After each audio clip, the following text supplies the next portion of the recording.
There she is. Shit, dude. Beautiful. Today we're doing the wideband ECU swap. There's some wiring we got to do. Got to put some wires into the wiring harness. Got to change the oxygen sensor on the downpipe.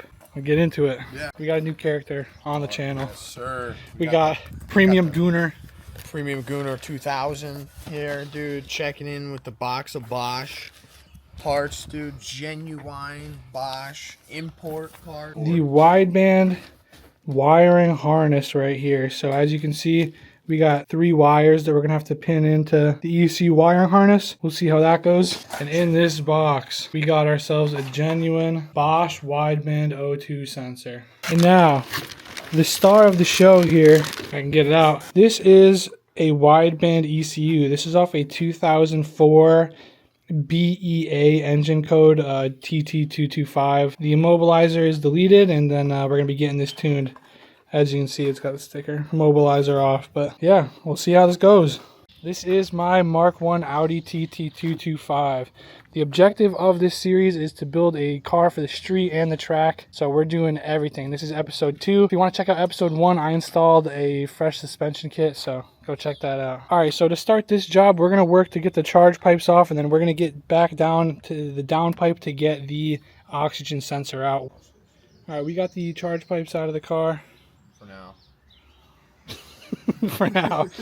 Yeah, but now we got access. That cable right here goes down to Be nice and cool. the O2 sensor. It's right there. Oh, I see it, dude. I could get right in there. It's right there. Just go right Nice. So we decided that we are going to wait for the car to cool down a little bit before attempting to work on getting this old oxygen sensor out. So we are taking the wipers off. We're going to be taking off this plastic shroud.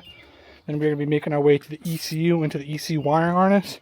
And we're going to take care of the wiring first.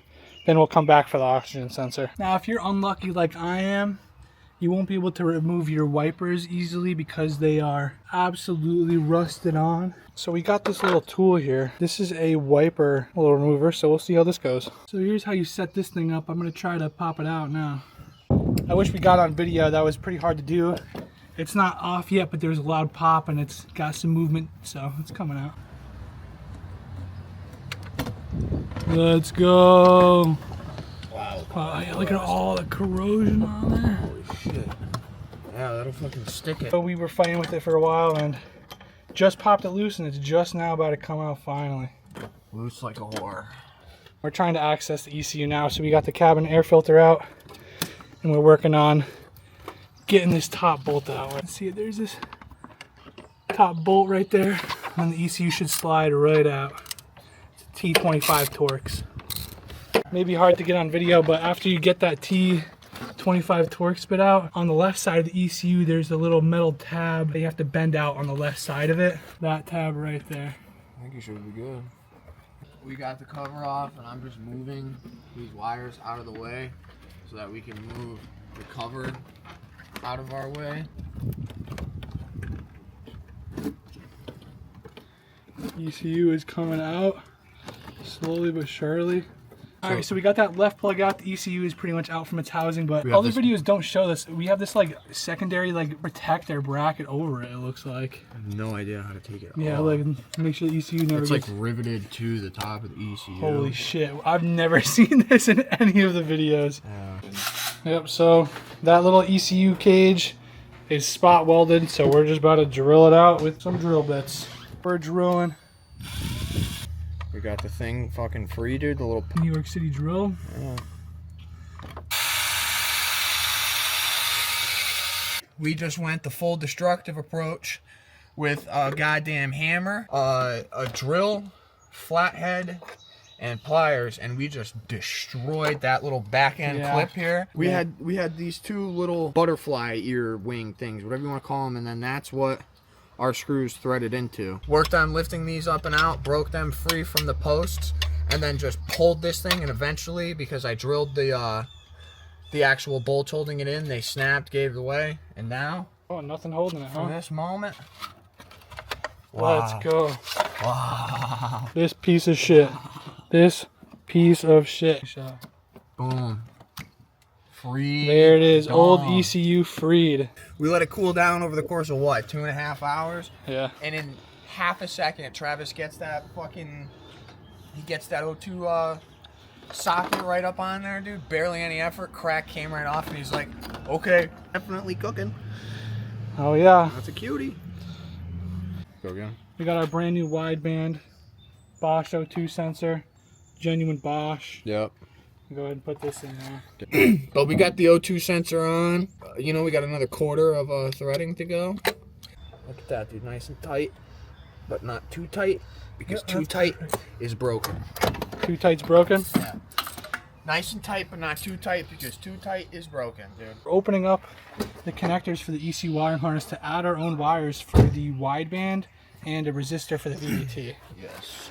Because we're moving to a 2004 ECU because it has wideband, but this motor does not have VVT like the 2004 does. So we got to just put in a resistor so the motor doesn't freak out pretty much.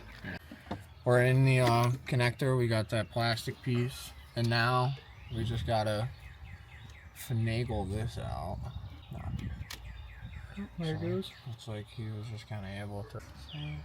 Oh yeah. Yep. These will slide out. Oh boy. Anxiety through the roof for me. This is like uncharted territory. I don't do wiring. Luckily, Riley here is a electrician in a past life. So basically, we're gonna be pinning these two wires here. We're looking for 52. This is 52, and we're looking for 71. There's 71. I'm gonna grab the diagram and confirm, because it never hurts to double check. But we're going to put the brown in 52, and we're gonna put the black in 71. But before we do that, we're gonna have to pull the empty metal clips that are in there out, and then we can slide our wires in, push them down, pin this whole thing back together, and then after that, the resistor wire will connect into the other half of the wiring harness, and that'll just go into pin 2 behind one of these little dummy green blanks there, but it'll be on this side, and then Show you when you get there. yeah, and that'll be our signal. That'll feed our resistor. Yep, that's pin 52. Between red and green. Right there between the red and the green, that's where the brown one goes, and on the other side, between the black and the green, Pin 71. pin 71, that's where the black wire goes. Alright guys, shout out to Duralast for this outrageously expensive 6-piece kit. Can't get one, Nope. gotta get 6. Can't get one. We couldn't just get this one that we needed. We had to get all 6. Back to the car. As you can tell, it rained a little bit and you had to cover it up good, but came back to it. Boom. Look, we didn't even need to mangle it with anything. We just slid it right out.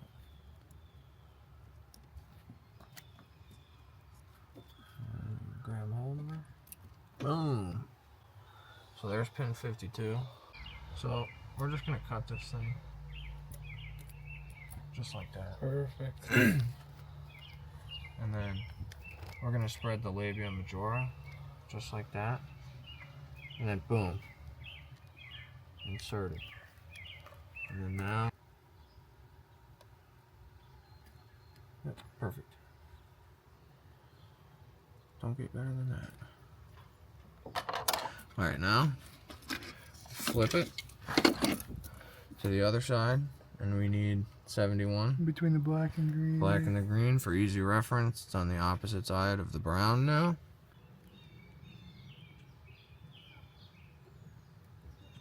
Oh, look at that. That one went right in. Nice. How can you do that? Oh, Alright. and that plug's done. Nice, man. Can you show the other side? Boom. Boom. Epic. Okay.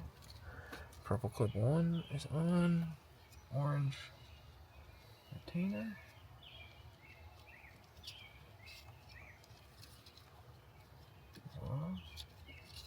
Yeah. Paint clear. Pew. Boom. Back.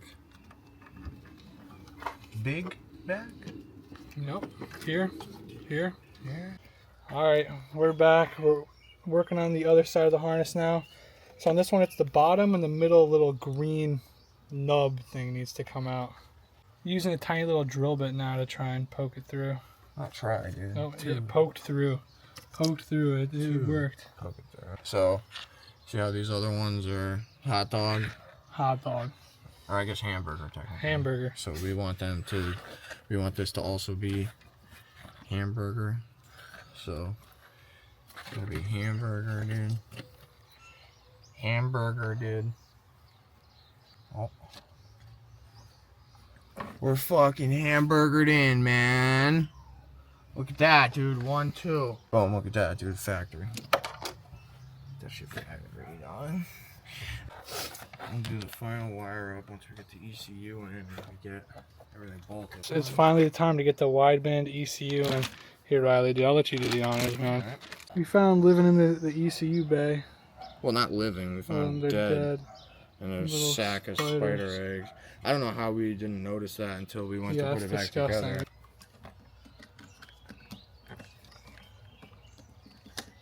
Locked and loaded. Get the tray, no spiders. Slides right over. Nothing weird.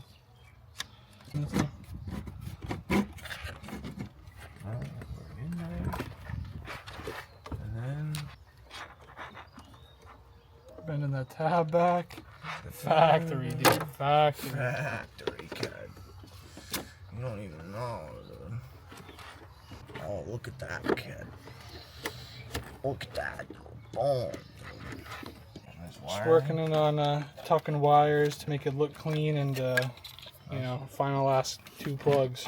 We got the ECU install all nice and completed, dude. With the wideband O2 tucked in here. Wired nice, man. Wired all nice. Nice and neat. Now let me get the angle. So yeah, and then we got the brand new O2 sensor in there. Being fed up in here.